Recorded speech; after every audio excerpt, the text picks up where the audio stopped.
So this buyer's authorization form is the form that we are going to need in order, again, this is an authorization form just allowing us to be able to take the application, run credit. So this protects us, of course, to be able to do all that and allows us to not getting into any trouble. I had a situation with the SC when I was her assistant initially when I first started here 7 years ago, where I had a borrower that called our office, actually a borrower's daughter, and she was adamant that we never had authorization and they were going to sue us. And luckily, of course, you know, I'm super OCD and save every little piece of paper.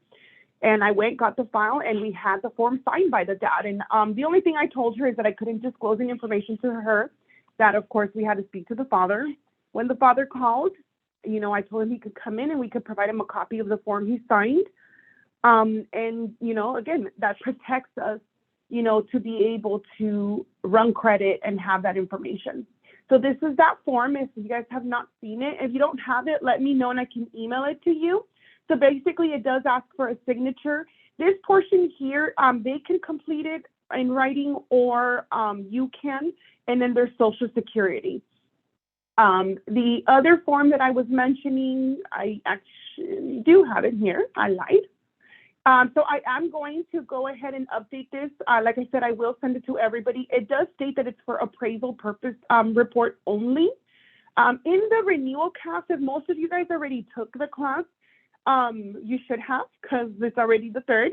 But it does state that you cannot take credit card information from a borrower unless you're currently using it. So this is why you want to have them sign this form with them in front of you when they're going to run credit. So if you did take that class, you're going to see that one of the updates from this year is that you cannot use their credit card information or require them to provide credit card information if they're not actually paying for the item at that moment. So in this case, where it says to process your appraisal product information, again, you can't technically ask for this form for them to authorize payment for a future payment. So therefore, we do want to make sure that you're getting this credit card authorization form at the time that it's needed for the credit report and at the time that it's needed for the appraisal report. So I just wanted to clarify that with the new changes that came out. So this is the credit card authorization form. I am going to provide one for you guys that says credit report. So again, you guys are going ahead and protecting yourselves to make sure that they're giving you that authorization to use their credit card.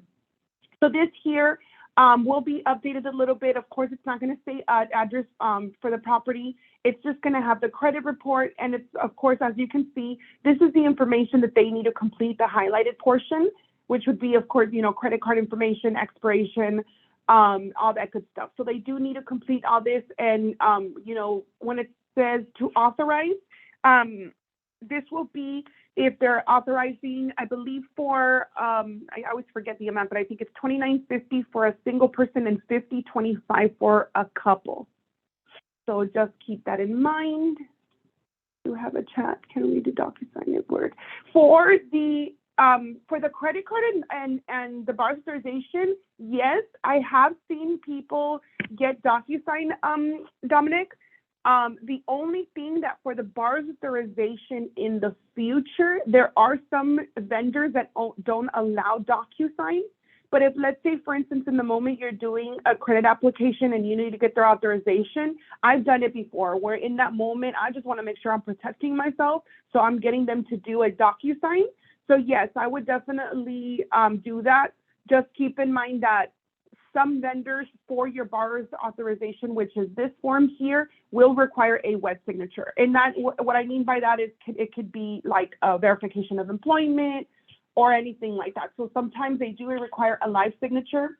But in that moment, if you're doing it to do a over the phone application or anything like that, by all means, yes, DocuSign can be used. Just save your DocuSign's certificate for sure, to make sure that you have that authorization. Because again, what do they say? Buyers are liars.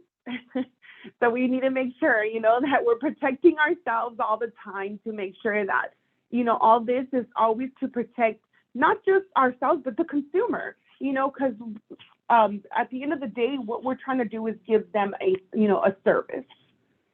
So now we're going to go ahead and dive into the credit report review. So basically, what we're going to be doing today is, let me minimize this. So what I did is I extracted the major components of what we need to be reviewing when we're reviewing a credit report. As underwriters, when we run credit, as loan officers, when we run credit, we need to make sure we're running credit appropriately, right? So we need to make sure we're, and keep this in mind, and what we mean by appropriately is exactly what their name reads on their social security number, card, or how they're going to take title. Let's say title, for instance, I have a client right now, she's going through a divorce. She has her husband's last name, but in the divorce proceedings, she doesn't want to have that. So we need to run credit with the first and last name that she's going to be taking title as. Of course, we're going to need an ID to, definitely verify that. You do want to make sure that you're completing the information completely, whether you're running it in Encompass or you're running it through MFI directly. Make sure you're always completing the full name properly. We have had instances in human error. It happens. It's happened to me. Make sure you're spelling it correctly, because when you do go in to upload it to an Encompass and you have the wrong name, it's not going to upload. It's going to give you an error. Or if you go do run DU or LP, it's not going to run. It's going to give you a credit error. So just make sure you're, properly spelling out the first and last name. The address matches the address that they currently live at.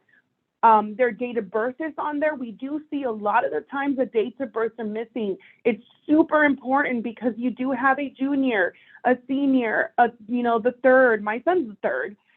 So I had an example where my dad and my brother have the same name. Their social security numbers are literally one digit off. And when my dad's credit was dropping, it affected my brother. Why? Because they were not checking the date of birth. So luckily, I was able to walk my brother through him, hitting up the credit bureaus and all that to show that it's a different person and all that good stuff. But this is why you want to make sure you guys are putting dates of birth. Social security numbers, we have seen situations where social security numbers are inputted wrong. So just make sure that you guys are double, triple, quadruple checking your work when you're inputting this information, because this is going to be super important. So super important facts that you guys need to look out for sure are collections, charge-offs, disputes, bankruptcies, modifications and forbearance, any deferred payments such as student loans, those are the major ones, but we've seen others, and installments. So just keep in mind, guys, I believe as of, I think it was this last month, I believe it is, or I think this month it's become effective. Let me double check this here, but it is going to be that the medical debt reporting actually as of July 2022, but starting 2023, any medical debt that is under 500 is not going to be included in the credit report. Although in July 2022, a medical debt is not supposed to appear in the consumer report. So as of January, they're basically not going to allow medical debt to show. But just keep that in mind that if you do see it on there, and it is affecting your client's score, maybe you could do a what if. And if you guys don't know what that is, I can definitely add that onto our next class. But we do have a simulator that can in the credit MFI that allows you to see what if that is removed. There's a way that they have to remove it, and then that way they can go ahead and do a rescore. But do keep that in mind when you see any collections or charge-offs. So collections, if you do have a collection, Fannie and Freddie do have, their separate guidelines, but with FHA, any collections that are above 2,000, that means cumulative. Let's say they have 5 collections and they amount to $2,100. Now you do have to hit every single one with 5%. So that just means, it doesn't mean, oh, well, this one's $500 and this one's $600 and this one's $800. So we're going to ignore it because, another one's like $300. So we're going to ignore them because they're under $2,000. No, if it's cumulative, $2,000 and up, you must hit them with 5% of the collection. With Fannie and Freddie, when you're running, whether it's DU or LP, you need to see the instruction given by DU or LP. So make sure you guys are not just automatically hitting them with any payment. With DU and LP, if you're going conventional, you want to see what your DU and LP are gonna do with that. And the way that you can see is when they run it, when you run DU or LP, it's going to actually give you a different DTI than what's on your Encompass if it's hitting him with a payment. And it'll actually spell it out on your DU or LP. I know that we do have, hopefully, I actually have not had a chance to fully look at our calendar this week, but with our DU and LP reviews, it does allow for you guys to see that. Again, medical collections are no longer going to be on the credit report, so that's a good thing. Again, this is a little bit old, so I'm going to update that. But you can see that if it does say medical data, then this can be excluded. Medical collection and charge-offs do not need to, they will not affect your DTI. Will they affect your FICO score? Yes, but they will not affect your DTI because you do not have to hit them with a payment, and you do not have to include it in your $2,000 cumulative. So just keep that in mind. If it does state here that it's a medical or a charge-off, you do not include it in your 2,000 cumulative collection. So just keep that in mind, because even though this is collection here, you don't have to hit them with it because, again, it's not going to be included in that. But please always check your DU and LP when you have a charge-off.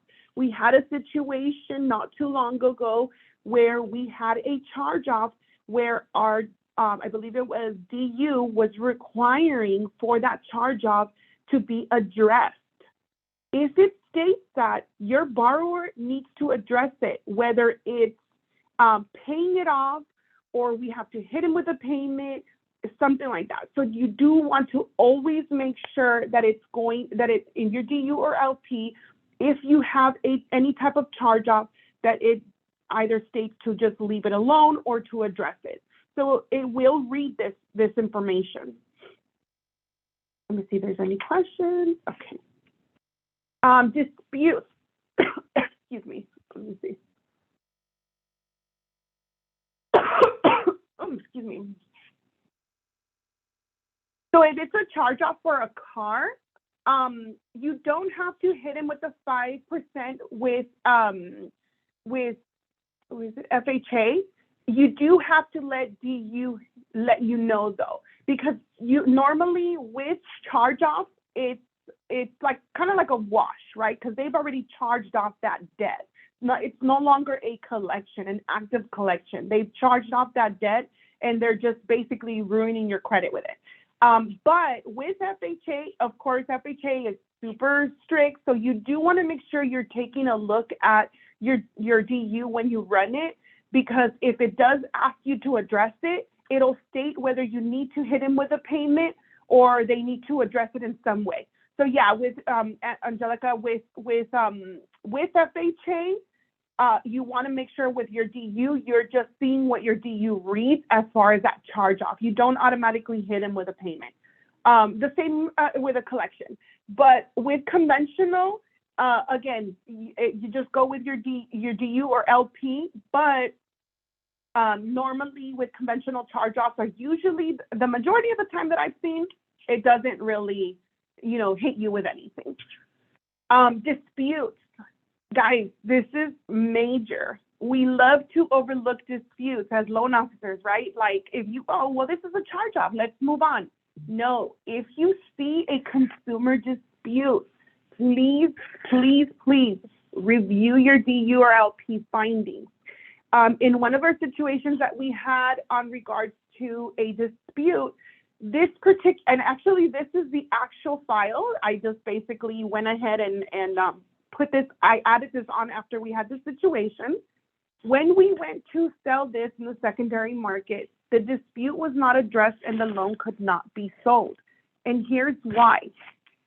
your credit ratings will ignore disputed collection or a disputed charge-off. So therefore, it's not affecting your credit as much. Now, this balance was really small. It was $79.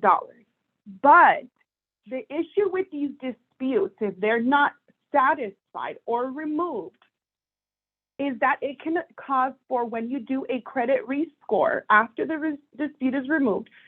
And side note, with FHA, all disputes must be removed with FHA. But don't just ignore it if you're going conventional. With conventional, it may need to be removed.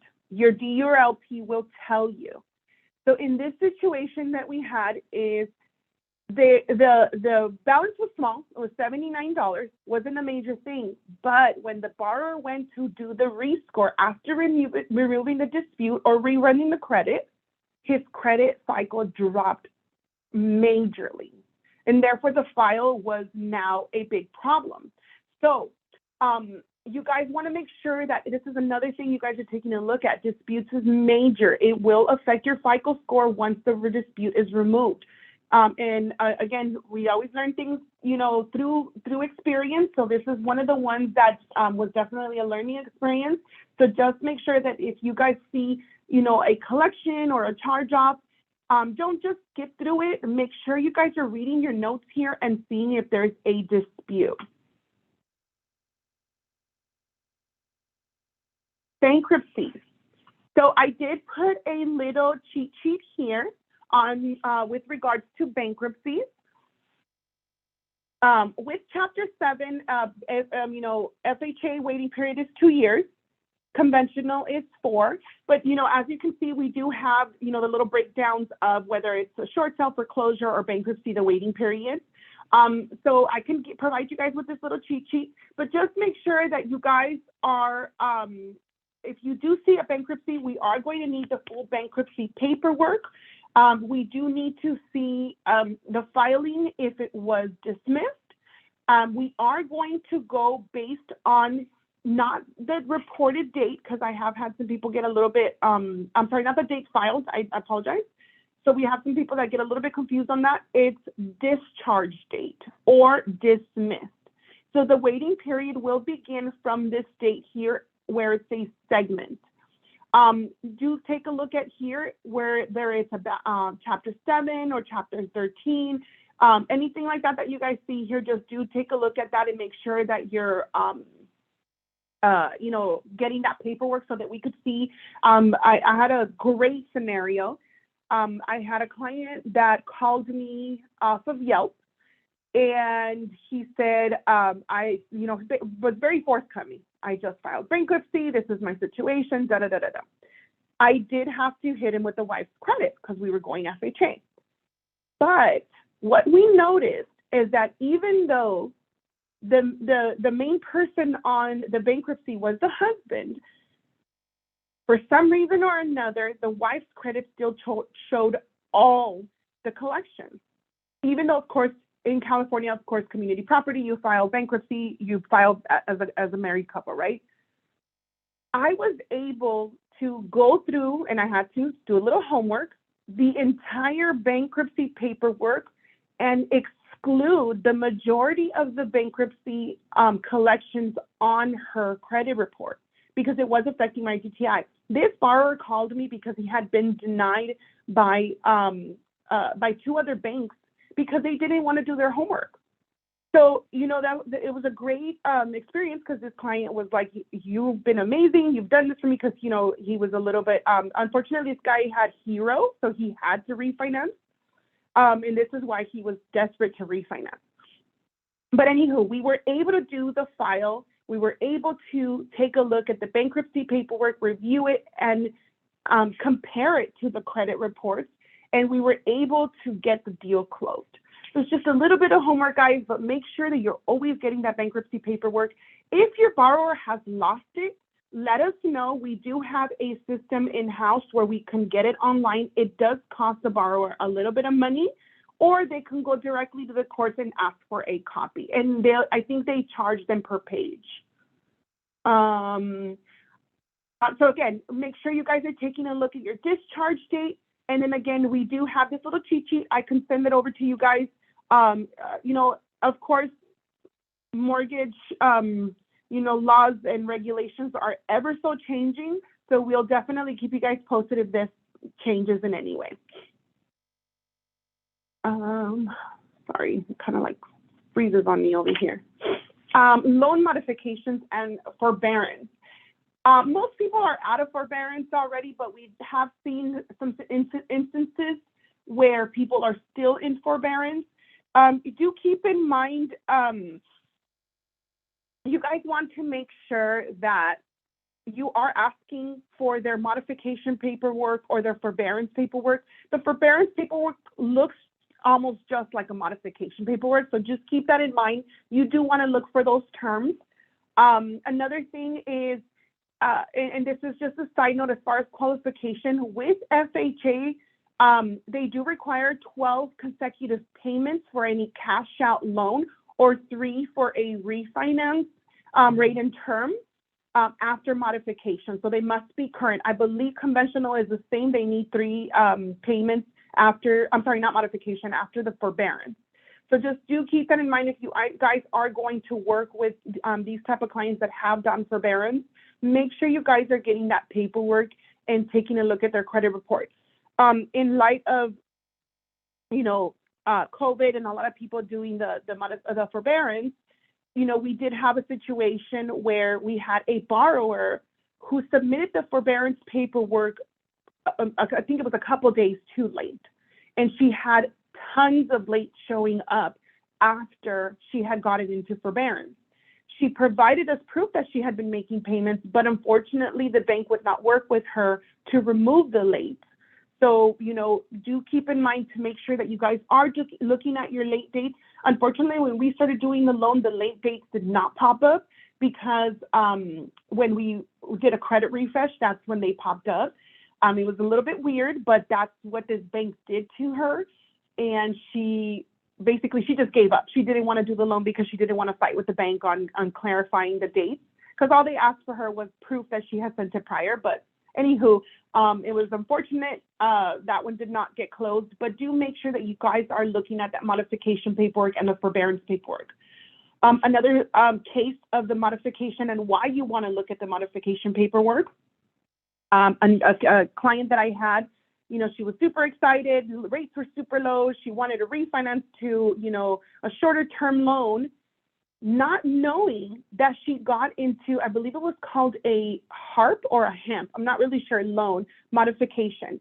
Unfortunately, with this loan modification, when she got into that modification, she did not realize that the bank had placed an equity share modification.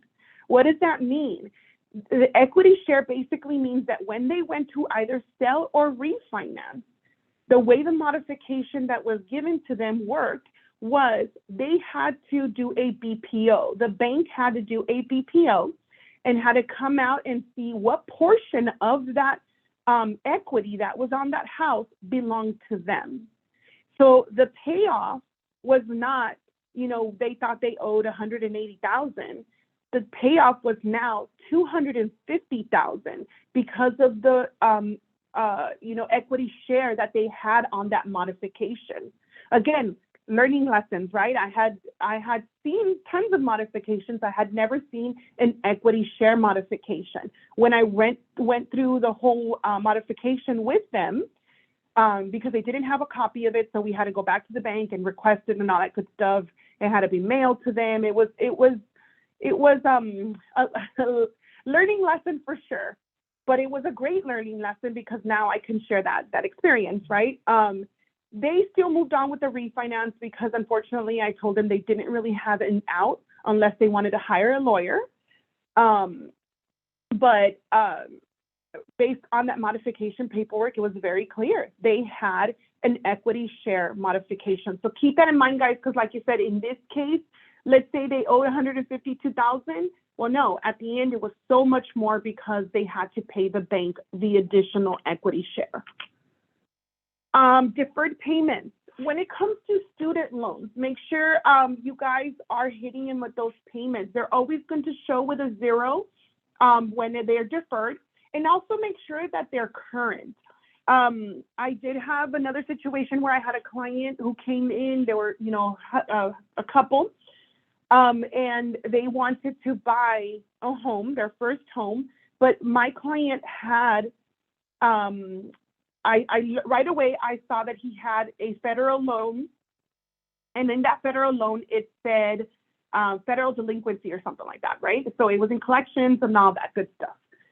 So what I did immediately is I ran CAVers. So I wanted to make sure that my CAVers, if they had a hit or not. Why? Your CAVers is super important. You want to make sure that if they do have a student loan and it's in delinquency, if you're going FHA, you will not be able to go FHA. Any borrower who has any federal delinquent debt will most likely have a CAVers hit. CAVers is basically, it's kind of like a blacklist. They cannot get an FHA loan. So do keep that in mind, guys, when you are taking a look at student loans or federal loans, that you are taking a look at to see, make sure that not just that they're deferred, but if they're delinquent. Because again, let's say you're qualifying somebody, you overlooked it, and now you get into escrow, we're still gonna run that CAVers. And guess what, if there's a hit, we cannot proceed. So for student loans, I did place the guideline here. You can either use the credit report amount provided. If there is not one, you can use a more recent student statement if they have one. I have gotten clients to get a fully amortized payment of the repayment. So let's say you have a client that has $100,000 in student loans. It's obviously going to affect your DTI, but let's say their fully amortized payment is only, instead of it being $1,000 a month, it's going to be only, $300 a month. So you want to get that fully amortized payment document so that you can show the repayment terms so that you can hit them with that amount. So you can do that. If the amounts are not so big and they don't affect your DTI with Fannie and FHA, you are going to hit, I believe it's FHA and Freddie, you are going to do 0.5%. I think I put it backwards on here.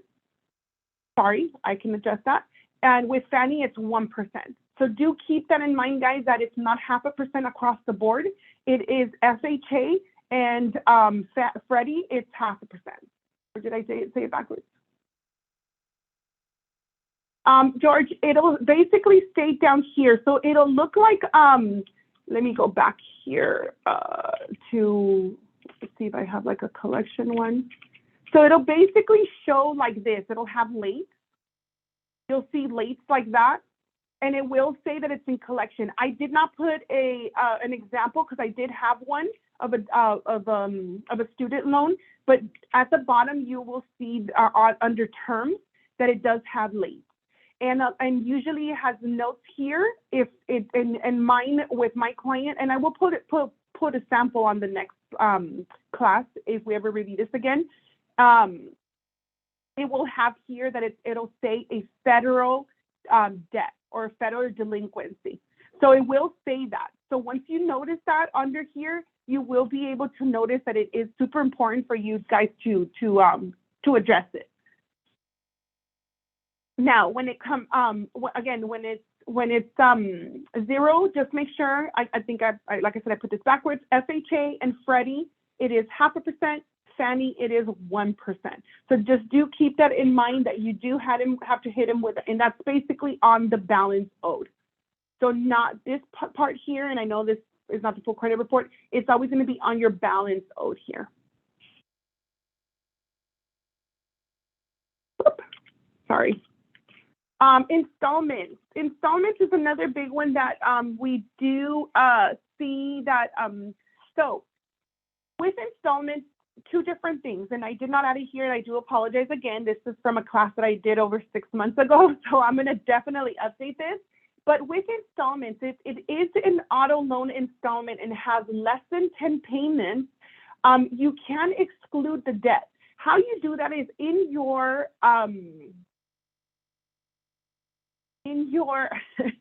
Encompass, sorry, I brain farted for a second. In your Encompass, when you go in and import your debt, you're going to hit that show all debts on the right above your liabilities, or show all liabilities. You're going to click on that. You're going to scroll to your liability. You do not have to exclude it here. I did click it just to kind of show you guys. You do not have to click exclude from IRLA liabilities. You will simply factor your revolving monthly installment debts, and you would place a 10 here. This here sometimes is off. This one automatically said 9 months. So this one will automatically go ahead and exclude it from my debt. And the reason why you want to put this here is because you want to let your DU and LP let you know if it can be excluded or not. So even if you place this here, when you run DU or LP, make sure you're verifying your findings. So you can exclude auto or installment debt under 10 payments. It can be an auto. A lot of people like to go to like the jewelry store. They do installments. Most of the time, it's not really revolving. Stuff like that. If it's under 10 payments, you can exclude the debt, but please always refer to your DU and LP to make sure that the findings read the same. And this is why you don't want to click the exclude IRLA, because you want to let your DU or LP let you know if it applies. Keep in mind though, with FHA does require, and I know it's a little crazy because sometimes I think about it, but it has to be under 5% of their income. So do keep that in mind. I was actually reading the guideline not too long ago because we did have somebody ask us this question. Always double check the payment. So the monthly payment amounts with FHA must be under 5% of the monthly income. So in this case, let's say their $530 is their monthly payment, but their income is not. That 5% does not cover that payment. So let's say, for instance, let me do a little math over here, because nowadays we need to make a lot more money, right? Let's say their income is $7,500, but 5% of that is $375. Then we cannot exclude this with FHA, and this is FHA only. Even if it's under 10 payments, because at $7,500 a month, their 5%, income, or 5% of that income, is $375, but their monthly payment is $530. With conventional, if it's under 10 payments, then you can do that. Now, the guideline does read that they cannot pay down the debt under 10 payments. Keep this in mind. It's through the transaction. So through the transaction, they cannot pay down the debt under 10 payments to exclude it. If they do it outside of escrow and you guys refresh their credit report, you guys can do that. But that's on their terms. They're still going to probably have to show how they paid it down, because remember, if they have large deposits, or their credit is has been paid down by large amounts, we sometimes do have to go ahead, and it depends on DU and LP, we do have to source those funds. So just keep that in mind. But through the transaction, they cannot pay down their debt to make the installments less than 10 payments. But let's say you ran their credit report in March. It was beginning of March, so the March payment had not shown yet, but we got into escrow in April. Well, guess what? Most likely they've made 2 payments by that time.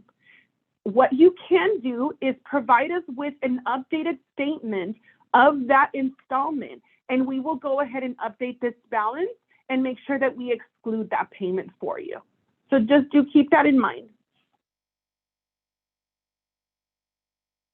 So other notes that other items that you do want to look is, you want to take a look at their inquiries on their credit report, any addresses that they have on there, any alerts or validations, or any consumer statements. So in this case, inquiries, you want to make sure that they haven't opened new debt. Let's say in this case, and I'll give you guys a prime example. We had a client who came to refinance with us. She literally had just gone to go get a car. In the process of the credit being ran, the car did not show up. But guess what, guys? We're always going to do a credit refresh. So that's not going to hide. It's always going to show up. So you guys want to make sure that you're looking at your inquiries, making sure when they had the last inquiry, making sure that you're looking at what type of inquiry was it. Was it a credit card? Was it a car?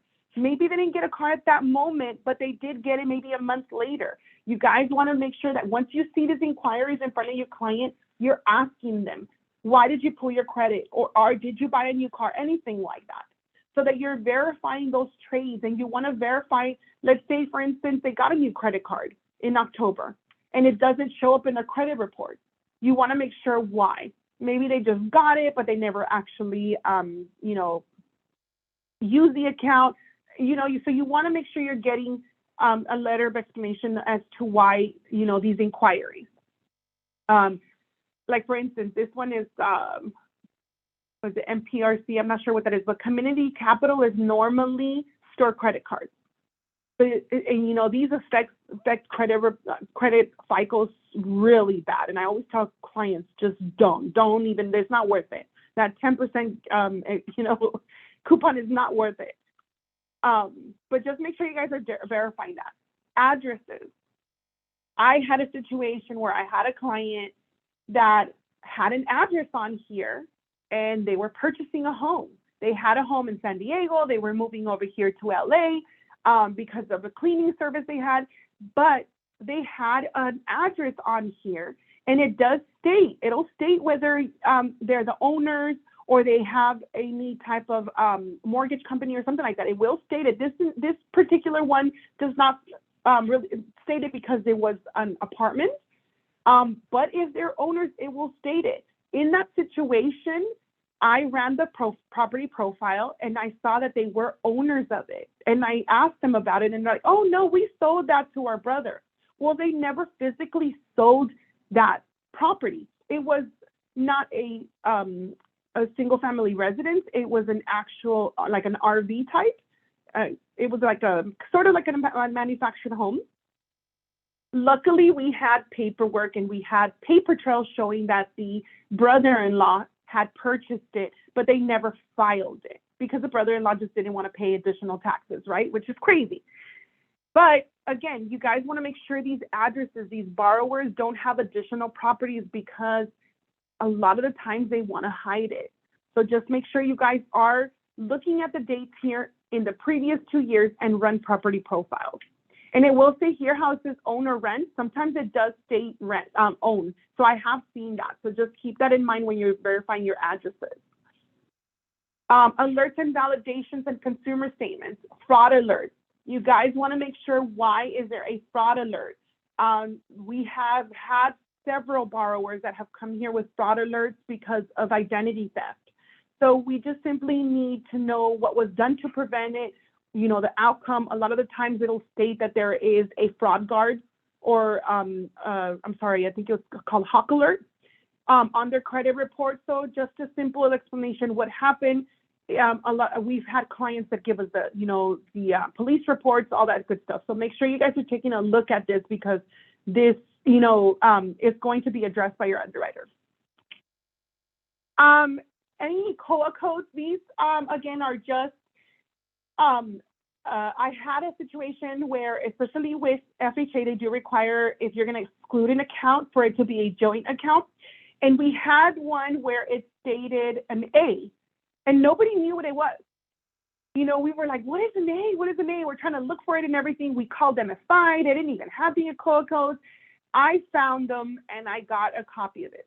If a borrower is an authorized user on an account, or a co-maker on an account, or a joint account, or a co-borrower, anything like that, you want to make sure you know those ECOA codes, because if you're going to exclude an account, especially with FHA, you want to make sure that this account is, being reported properly. We did have a situation where we had a borrower that came in and we had an X, and we were like, what is that? And come to find out, it's because it was pulling, again, the father's credit report, who was deceased. And it kept showing a bunch of X's on there saying that our borrower was deceased, when it was the wrong borrower. It was the borrower's father. So just make sure you guys are also, and I can provide this little cheat sheet as well, that you guys are kind of learning a little bit of your ECOA codes on your credit report. So the ECOA codes are basically, your A, I, B, C, J, M, S, P, T, X, U. So that way you guys know what they are when you see them in your credit report. And how you'll see them in your credit report is like this here. B is usually for borrowers, so that's your borrower. And you see that. J here, you can see it, it's for joint. So you'll see that normally here. And I think that one, see, as you can tell, it'll state your current status and your ECOA code. So you can see that your credit report is always going to have an ECOA code on there. So again, that's it for today. It's just, again, just the major items that you guys really want to focus on when you're reviewing your credit report. I know as a loan officer in the very beginning, to me, it was good FICO scores. I wanted to make sure my DTI was good, but I never went in depth with the rest of this stuff, right? Everything's a learning process. So with this, it's super important for you guys to take a look at the stuff, because it can, either qualify your client for more or disqualify your client. Any questions? Don't be shy, guys.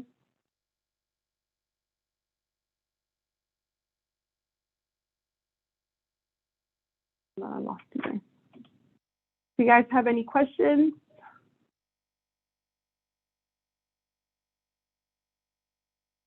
You guys are shy today.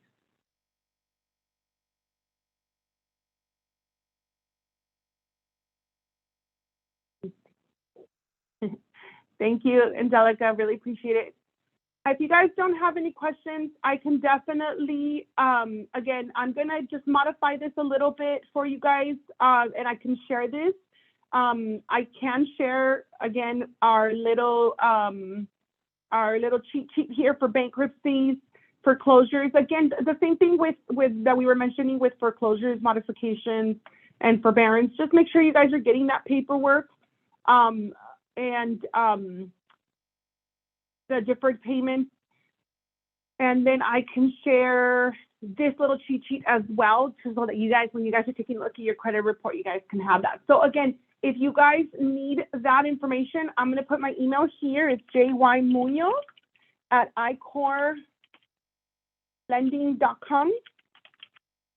If you guys want any of this information, shoot me an email. I'll send it over to you. In this particular one, again, usually the cheat sheet codes, the cheat sheet codes that I send out are usually that people like are the ECOA codes and the foreclosure, short sale, and bankruptcy. Because believe it or not, guys, I've been hearing from a lot of foreclosure experts that used to do nothing but foreclosures back in the day. They're starting to see them. So you want to see, have this information with you guys. So, they're been going on, of course, here and there, but it is going to be something that you're going to be hearing a lot more as far as foreclosures. For bankruptcy, just make sure this is on your public record at the usually it's right after all of your credit liabilities. So this is where you'll see that. So it's just a matter of us actually reviewing the things that can or will affect our loan, so that we make sure that, it'll take us a few minutes just to go through this. And again, you guys are welcome to shoot me an email. I know that we now are holding, one-on-ones, so that we can make sure that if you do have separate questions for me, if you guys want to do either a phone call or in person, we are doing one-on-ones Mondays and Wednesdays, I believe it is. I'm going to go back and check the calendar. But you guys are more than welcome to hit me up. So if you guys have no questions, we are done for today. And thank you guys so much for attending.